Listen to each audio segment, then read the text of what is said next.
많은 부모님들이 자녀에게 돈을 건넬 때 조용히 해결하면 문제가 없을 거라 생각하십니다. 우리 가족끼리 주는 건데 누가 알겠어? 현금으로 조금씩 나누면 아무도 모를 거야. 이렇게 스스로를 안심시키며 은행 창구에서 돈을 찾아 나오곤 하시죠. 하지만 세월이 흐르면서 드러나는 건 전혀 다른 현실입니다. 겉으로는 아무 일 없는 것처럼 보이지만 보이지 않는 곳에서는 자금 흐름이 그대로 기록되고 그 기록은 끝내 세무기관의 손에 닿게 됩니다. 많은 분들이 바로 이 지점을 간과합니다. 눈에 보이지 않으면 사라진 거라고 믿고 싶은 마음, 부모로서 자녀에게 부담 없이 도움을 주고 싶은 마음, 모두 너무나 자연스러운 정입니다. 하지만 그 순수한 마음이 때로는 뜻하지 않은 세금 문제로 되돌아오며 큰 충격을 주기도 합니다. 특히 노년기에 접어들면 우리가 평생 아끼고 모은 돈을 후대에 잘 건네고 싶은 마음이 더 깊어집니다. 그럴수록 안전하게 주는 법에 대한 정보가 더욱 절실하지만 대부분은 정확한 기준을 알지 못한 채 오래된 방식이나 주변 사람에게 들은 조언을 따라합니다. 문제는 바로 여기서 시작됩니다. 국세청이 중요하게 보는 건 현금인지 계좌 이체인지가 아니라 그 돈이 어떤 흐름을 통해 이동하고 어떤 목적으로 전달되었는지에 관한 기록과 정황입니다. 이 사실을 모르고 진행하는 순간 우리는 자신도 모르게 위험한 지점을 밟게 되는 것이죠. 이 영상에서는 그런 오해를 바로잡고 자녀에게 자금을 전달할 때 절대 놓쳐서는 안 되는 중요한 원칙들을 깊이 있게 짚어보려고 합니다. 노년의 재정은 단순한 돈의 문제가 아니라 마음의 평안과 직결됩니다. 남에게 보여주기 위한 삶이 아니라 내 가족과 나의 노후가 흔들리지 않도록 지혜롭게 선택하는 것이 무엇보다 중요합니다. 지금부터 시작되는 내용은 여러분의 노후를 더 단단하게 보호해줄 작은 방패가 될 것입니다. 뒤늦게 찾아오는 세무조사. 세무조사는 대부분 우리가 예상하지 못한 순간에 찾아옵니다. 돈을 건넨 직후가 아니라 몇 년이 지나 삶이 안정되었다고 느낄 때, 혹은 자녀가 새로운 집을 구하거나 큰 지출을 하게 될 때, 비로소 국세청의 우편 한 장이 조용히 날아옵니다. 문제는 그때가 되면 기억도 흐릿해지고 당시의 정황을 설명할 자료도 남아있지 않다는 점입니다. 내가 언제 얼마를 줬더라? 그때 무슨 목적으로 건넸지? 이런 생각이 머릿속에서 뒤엉키며 불안이 찾아옵니다. 세무조사라는 단어만 들어도 가슴이 덜컥 내려앉는 이유가 여기에 있습니다. 노후에 이런 상황을 맞닥뜨리면 정신적인 부담은 훨씬 더 크게 다가옵니다. 나이가 들수록 새로운 상황을 마주하는 것 자체가 스트레스가 되는데 거기에 과거의 금융 흐름까지 설명해야 한다면 누구라도 위축될 수밖에 없습니다. 종종 어르신들은 이렇게 말씀하십니다. 나는 떳떳하게 살았는데 왜 조사를 받아야 하느냐고요. 하지만 국세청은 선의인지 악의인지를 판단하지 않습니다. 단지 기록과 흐름을 보고 판단할 뿐이죠. 특히 5년, 길게는 10년이 지난 뒤 찾아오는 조사는 더 큰 혼란을 불러옵니다. 당시 자녀의 상황, 본인의 통장 흐름, 돈을 준 명확한 이유가 모두 희미해져 버렸기 때문입니다. 그 사이 세법은 달라져 있을 수 있고 조사 기준도 더 정교해져 있을 수 있습니다. 결국 작은 실수나 무지로 인해 큰 세금을 떠안게 되는 일이 발생합니다. 이런 일을 겪는 분들을 상담할 때마다 느끼는 건 정보를 몰라서 당했다는 안타까움입니다. 그래서 지금 이 순간 미리 알고 대비하는 것이 무엇보다 중요합니다. 김영수 씨 사례, 선의가 세금으로 돌아온 순간. 72세 김영수 씨의 사연은 많은 분들이 겪는 현실을 그대로 보여줍니다. 평생 절약하며 모은 8천만 원, 아들이 결혼한다는 소식에 아버지로서 힘이 되고 싶은 마음뿐이었습니다. 하지만 한 번에 큰 돈을 주면 혹시나 국세청에 알려질까 걱정이 되었고 그는 나름 안전하다고 믿는 방식을 선택했습니다. 하루에 900만 원씩 여러 은행을 돌며 조금씩 현금을 인출하는 방식이었죠. 누구도 모르게 조심스럽게 행동하면 문제 없을 거라고 스스로를 안심시키셨습니다. 그러나 시간이 흐른 뒤 그 믿음은 무너졌습니다. 3년 후 세무서에서 소명 요청 공문이 도착했을 때 김 씨는 큰 충격을 받았습니다. 내 돈 가지고 내 자식 도와준 건데 이게 왜 문제가 되지? 억울함과 혼란이 동시에 찾아왔습니다. 하지만 조사관의 시선은 달랐습니다. 짧은 기간 동안 반복적으로 인출된 현금, 그리고 그 시기와 맞물려 자녀가 마련한 전세금, 이 두 흐름이 연결되면서 의심이 생긴 것이죠. 기록이 남지 않은 현금 이동은 오히려 더 불리한 판단을 가져왔습니다. 결국 김 씨는 일 200만 원이라는 큰 금액의 세금을 납부해야 했습니다. 그분이 마지막에 하신 말씀이 아직도 귀에 남습니다. 내 돈인데 왜 이렇게 돼야 합니까? 그 안타까운 표정 속에는 세금보다도 억울함이 더 크게 자리하고 있었습니다. 하지만 이런 사례는 드문 일이 아닙니다. 선의로 한 행동이 기록과 절차가 부족해 증여로 판단되는 순간 누구나 이런 결과를 맞을 수 있습니다. 그래서 지금이라도 정확한 기준을 알고 준비하는 일이 무엇보다 중요합니다. 국세청이 보는 관점, 현금이 아니라 흐름. 많은 분들이 현금으로 주면 흔적이 없다고 생각하지만 국세청이 관심을 갖는 지점은 단순한 인출 행위가 아닙니다. 금융기관에서 돈이 빠져나간 순간부터 그 돈이 어떤 흐름을 따라 어디로 흘러갔는지가 핵심입니다. 국세청의 시스템은 이미 모든 금융거래를 한눈에 파악할 수 있을 만큼 정교해져 있습니다. 부모 통장에서 일정 규모 이상의 돈이 사라지고 같은 시기 자녀의 계좌에 비슷한 규모의 금액이 유입되거나 주택 구입, 부채 상환 같은 큰 변화가 생기면 두 흐름을 자연스럽게 연결해 분석합니다. 결국 방식이 현금이든 이체든 목적과 사용처가 불분명하면 의심의 대상이 되는 것이죠. 중요한 사실은 국세청이 개인의 삶을 감시하려는 것이 아니라 설명할 수 없는 흐름을 문제로 본다는 점입니다. 즉, 돈을 줬다는 사실 자체가 아니라 왜, 어떤 명목으로, 어떤 경위를 통해 전달되었는지가 명확해야 한다는 뜻입니다. 노년층의 선의와 가족 간의 신뢰는 제도 속에서는 전혀 다르게 해석될 수 있습니다. 기록이 없다면 그저 불투명한 자금 이동으로 보일 뿐입니다. 그래서 자금 흐름을 투명하게 만들어 두는 것이 무엇보다 중요합니다. 작은 메모 한 줄, 계좌 이체 내역 하나가 훗날 큰 오해를 막아주는 힘이 됩니다. 오해 3가지 정리. 사람들이 가장 많이 오해하는 3가지가 있습니다. 첫 번째는 현금은 추적이 안 된다는 믿음입니다. 그러나 국세청은 현금을 뽑았다는 사실보다 그 돈이 이후 어떤 방향으로 움직였는지에 더 주목합니다. 일정 규모의 현금 인출이 반복되는 시점에 자녀가 집을 사거나 빚을 갚는다면 그 연결고리는 자연스럽게 의심 대상으로 떠오르게 됩니다. 즉, 현금이라는 형태가 우리를 보호해주는 것이 아니라 오히려 사용처가 불분명하다는 이유로 더 까다로운 판단을 불러일으키기도 합니다. 두 번째 오해는 900만 원씩 나눠서 뽑으면 안전하다는 생각입니다. 많은 분들이 1천만 원 기준만 넘지 않으면 괜찮다고 여기지만 오히려 며칠 간격으로 일정 금액을 반복 인출하는 모습은 더 눈에 띄게 마련입니다. 은행 직원들도 반복되는 패턴을 보면 내부적으로 의심 거래로 보고할 수 있습니다. 실제로 이러한 나눠 뽑기 방식 때문에 역으로 문제가 커진 사례들이 적지 않습니다. 세 번째는 계좌 이체는 무조건 걸린다는 이야기입니다. 반은 맞고 반은 틀립니다. 계좌 이체 자체는 오히려 더 안전합니다. 흐름이 명확하게 남기 때문이죠.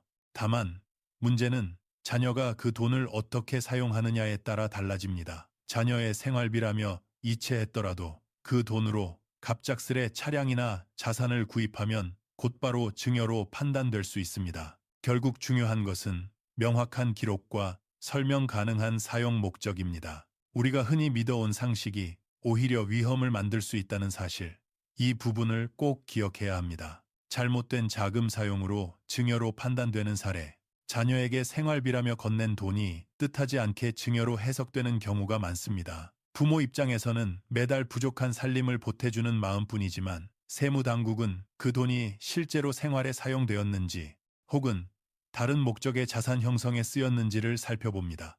예컨대 생활비 명목으로 전달된 금액이 자녀의 통장에 고스란히 쌓여 있다가 몇 달 뒤 목돈 지출에 쓰였다면 이는 생활비가 아닌 자산 취득을 위한 지원으로 해석될 수 있습니다. 즉시 소비되지 않은 생활비는 생활비가 아니며 이 지점에서 가장 많은 분들이 뜻밖의 조사 대상이 됩니다. 반대로 실제 생활에 사용되었다는 정황이 입증되면 아무 문제가 되지 않습니다. 예를 들어 자녀의 월세, 병원비, 식비 등이 그때그때 빠져나가고 부모가 보낸 금액이 자연스럽게 이 지출을 메우는 흐름이라면 생활비로 인정받기 충분합니다. 그러나 문제는 대부분 기록을 남기지 않는다는 데서 발생합니다. 부모는 생활비라고 생각해줬지만 자녀는 따로 설명하거나 증빙을 챙기지 않고 단순히 통장에 쌓아두기만 하는 경우가 많습니다. 그러다 어느 날 전셋집 계약 등 큰 지출이 생기면 부모의 지원금이 의심의 근거가 되어버립니다.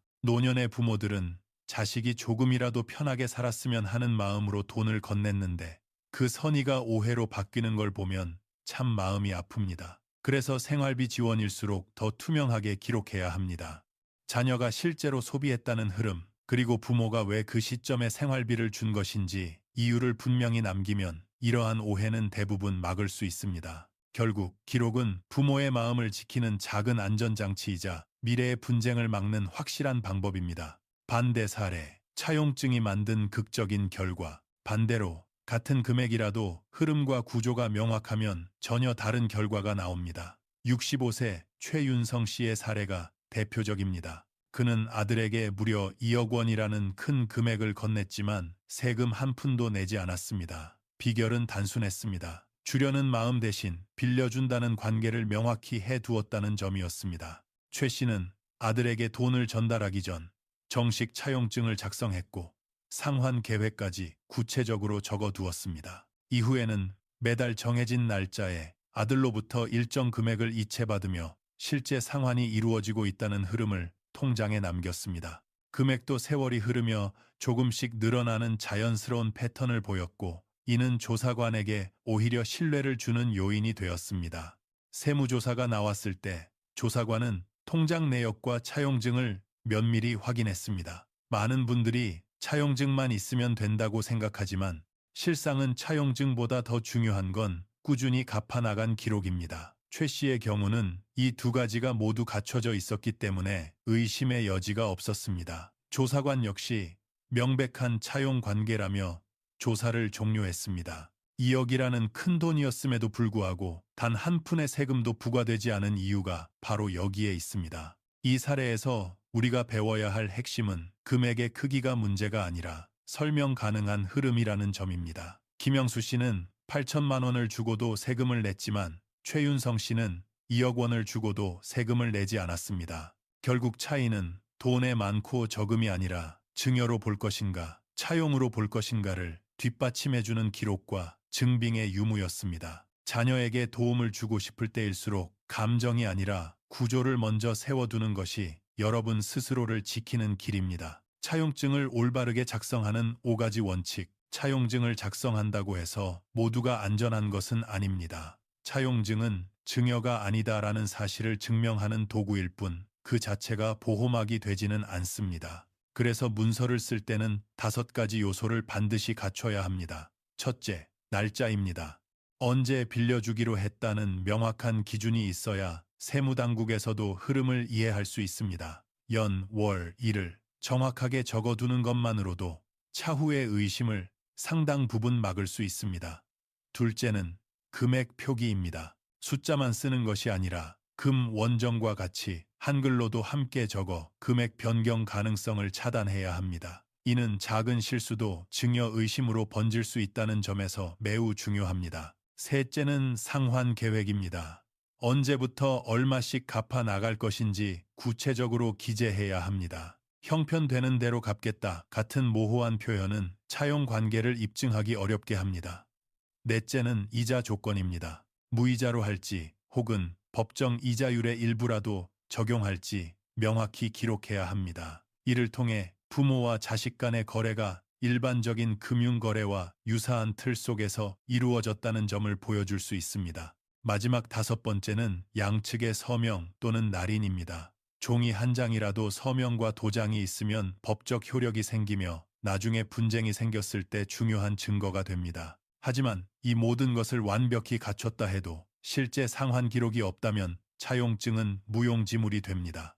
어떤 분들은 아들이 갚을 형편이 안 되니 기록만 남겨두자고 생각하시지만 이렇게 되면 세무조사 시점에서 실제로 갚은 적이 없으니 증여라는 판단을 피하기 어렵습니다. 매달 10만 원이라도 좋습니다. 적은 금액이지만 꾸준히 들어오는 상환 흐름이 있다면 이는 대여 관계의 강력한 증거가 됩니다. 결국 차용증은 형식이 아니라 실천이 함께할 때 비로소 의미를 갖게 됩니다. 법정 이자율과 무이자 대여의 한계. 법정 이자율을 이해하는 것은 자녀에게 큰 금액을 빌려줄 때 특히 중요합니다. 현재 기준 이자율인 4.6%는 무이자 대여가 허용되는 한계를 가르는 기준이 됩니다. 많은 분들이 무이자로 빌려줘도 되는 것 아니냐고 묻곤 하지만 이는 금액에 따라 결과가 완전히 달라집니다. 예를 들어 1년에 발생해야 할 이자가 1천만 원을 넘기면 그 초과분은 사실상 자녀에게 이자를 대신 내준 것으로 해석되어 증여로 분류될 수 있습니다. 그렇기 때문에 무이자로 빌려줄 수 있는 한도는 약 2억 1천만 원 정도이며 이를 넘는 금액이라면 최소한의 이자라도 받는 편이 안전합니다.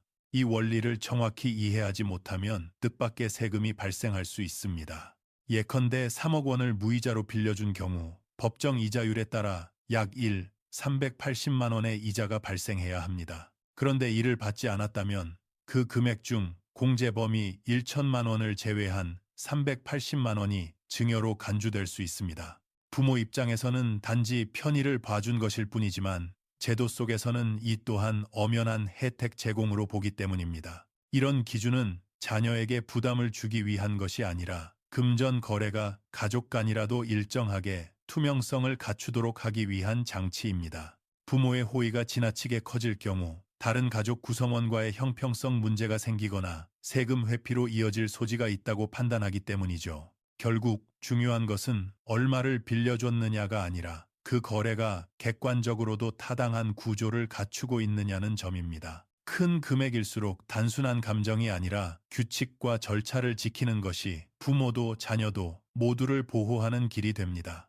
증여세 공제 활용법. 증여세 공제를 제대로 이해하면 합법적으로 꽤 큰 금액을 세금 없이 자녀에게 전달할 수 있습니다. 많은 분들이 증여세는 무조건 부담이 큰 세금이라고 생각하지만 사실 제도가 허용하는 범위를 잘만 활용하면 부담 없이 지원할 수 있는 여지가 매우 넓습니다. 기본 공제만 해도 자녀 1명당 5천만 원을 10년 동안 세금 없이 줄 수 있습니다. 아들과 딸이 있다면 각각 5천만 원씩, 부모가 부부라면 두 사람이 각각 증여할 수 있으니 1억 원이 훌쩍 넘습니다. 이는 부모에게도 자녀에게도 매우 현실적인 도움이 되는 제도입니다. 여기에 더해 많은 분들이 잘 모르는 혜택이 하나 더 있습니다. 바로 혼인, 출산 공제입니다. 자녀가 결혼하거나 출산을 앞둔 경우 기본 공제 5천만 원과 별도로 추가로 1억 원을 더 공제받을 수 있습니다. 예를 들어 딸이 결혼을 앞두고 있다면 부모 각각이 1억 5천만 원까지 증여세 없이 줄 수 있는 셈입니다. 총 3억 원이죠. 사위에게도 동일하게 증여가 가능하니 최대 6억 원이 비과세 범위 안에서 전달될 수 있습니다. 많은 가정에서 결혼 준비나 신혼집 마련에 목돈이 필요한 때가 많기 때문에 이 제도를 알면 부담을 크게 줄일 수 있습니다. 하지만 주의해야 할 점도 분명히 있습니다. 혼인 공제를 적용받기 위해서는 실제 결혼이 이루어져야 하고 혼인 신고일 기준으로 전후 2년 이내에 증여가 이루어져야 합니다. 이 기간을 벗어나거나 결혼이 무산될 경우 이미 받았던 공제가 취소되고 과소신고로 간주될 수 있어 가산세까지 붙습니다. 결국 공제제도는 잘만 활용하면 매우 유용하지만 조건과 시기를 정확히 지키지 않으면 오히려 부담이 커질 수 있다는 점을 반드시 기억해야 합니다. 실수 사례.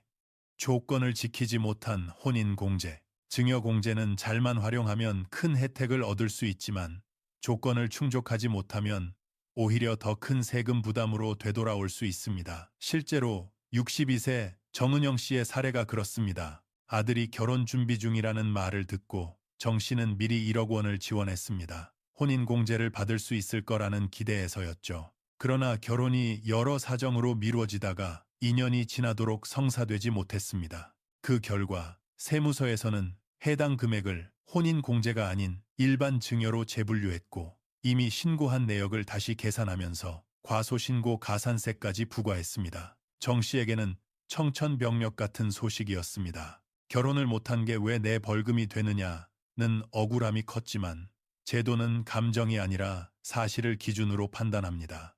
이 사례가 중요한 이유는 많은 부모님이 결혼할 거니까 미리 줘도 되겠지라고 생각한다는 점입니다. 하지만 혼인 공제는 결혼이라는 사건 자체가 법적으로 성립해야 비로소 적용됩니다. 즉, 혼인 신고가 공식적으로 이루어져야 하며 그 전후 2년 안에 증여가 이루어져야 요건을 충족합니다. 이 기간을 벗어나거나 결혼이 실제로 성립되지 않으면 아무리 부모의 선한 의도라도 공제를 받을 수 없습니다. 따라서 결혼 관련 자금을 지원할 때는 너무 서두르기보다 결혼 일정이 확정된 후 진행하는 것이 안전합니다. 혹시라도 날짜가 바뀔 가능성이 있다면 증여 시기는 더욱 신중해야 합니다. 제도의 조건을 명확히 이해하고 접근해야 예상치 못한 가산세 부담을 피할 수 있습니다. 부모의 마음은 늘 앞서지만 제도는 단단한 기준 위에서 움직인다는 사실을 잊지 않아야 합니다. 왜 5천만 원 이하도 신고해야 하는가? 많은 분들이 5천만 원 이하면 세금도 없고 가산세도 없으니 굳이 신고할 필요가 있을까 하고 생각하십니다. 겉으로 보면 맞는 말처럼 들립니다. 실제로 5천만 원 이하라면 납부할 증여세가 0원이기 때문에 당장은 부담이 없습니다.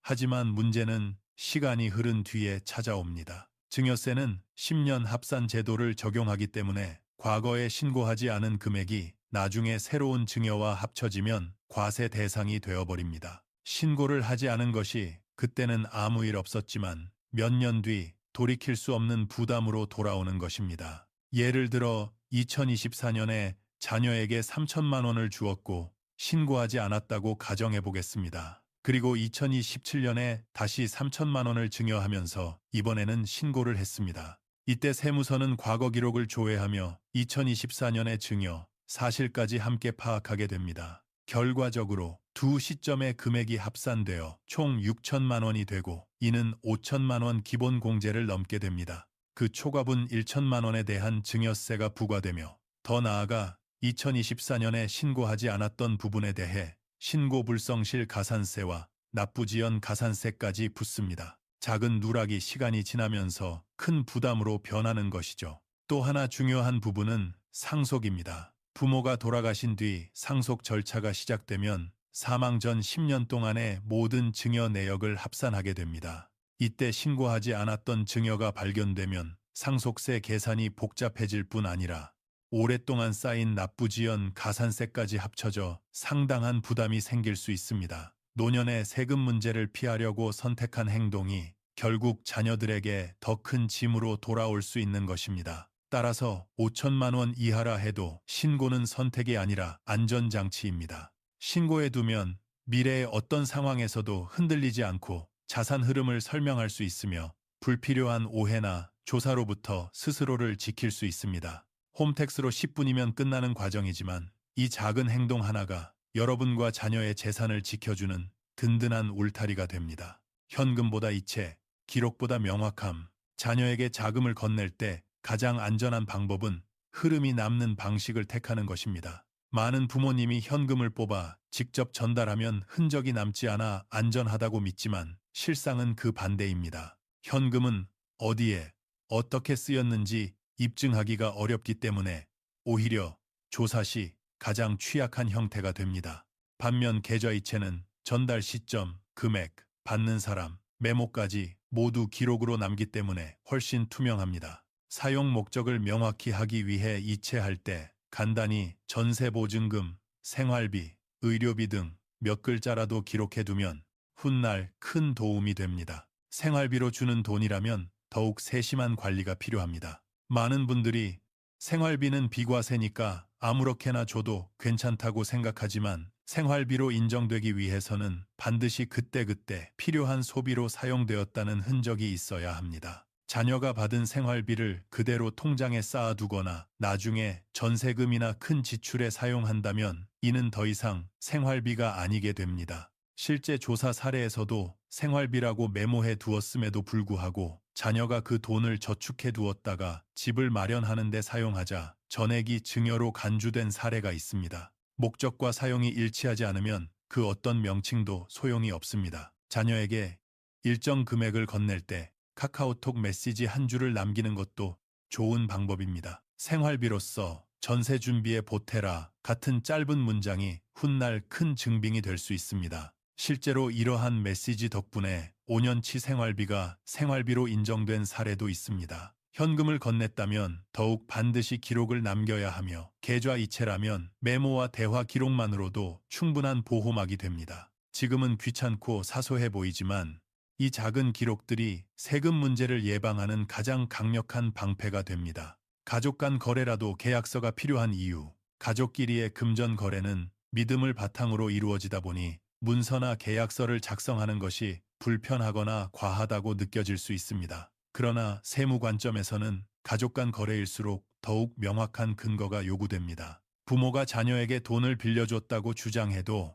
이를 뒷받침할 기록이 없다면 대부분의 경우 증여로 간주됩니다. 그래서 간단한 차용증이라도 반드시 남겨두어야 하며 날짜, 금액, 상환 계획, 서명이라는 기본 요소만 갖춰도 큰 효력이 있습니다. 중요한 것은 거래가 실제로 존재했다는 점을 누가 보더라도 알 수 있게 만드는 것입니다. 여기에 확정일자 또는 내용 증명이 더해지면 문서의 신뢰도는 훨씬 높아집니다. 공증까지 받을 필요는 없지만 우체국에서 내용 증명을 보내면 해당 문서가 어느 날짜에 작성되었는지 객관적으로 증명할 수 있습니다. 세무조사가 이루어졌을 때 이 차용증은 나중에 소급해서 만든 것 아니냐는 질문이 나올 수 있는데 내용 증명은 이런 의심을 원천적으로 차단해 줍니다. 단순한 형식 절차처럼 보이지만 실제로는 여러분을 보호하는 매우 실용적인 방법입니다. 그러나 기록이 아무리 완벽해도 실제 상환 흐름이 없다면 모든 노력이 무너집니다.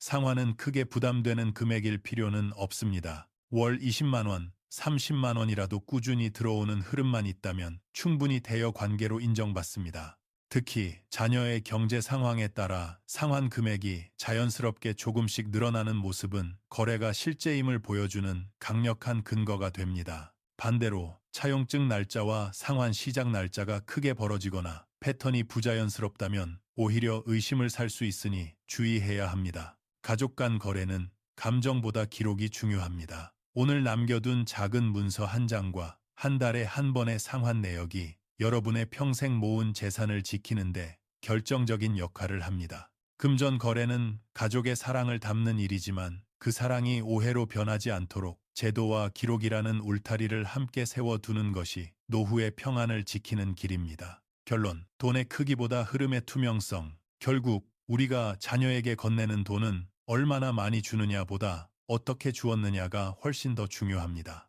국세청의 시선은 금액의 크기보다 흐름의 투명성에 머물러 있습니다. 부모의 손에서 자녀의 손으로 돈이 이동하는 과정이 명확히 설명되고 기록되어 있다면 그 어떤 조사에도 흔들리지 않는 단단한 근거가 됩니다. 반대로 아무리 작은 금액이라도 목적이 불분명하거나 사용 흔적이 없다면 세월이 지난 뒤 돌이키기 어려운 상황이 찾아올 수 있습니다.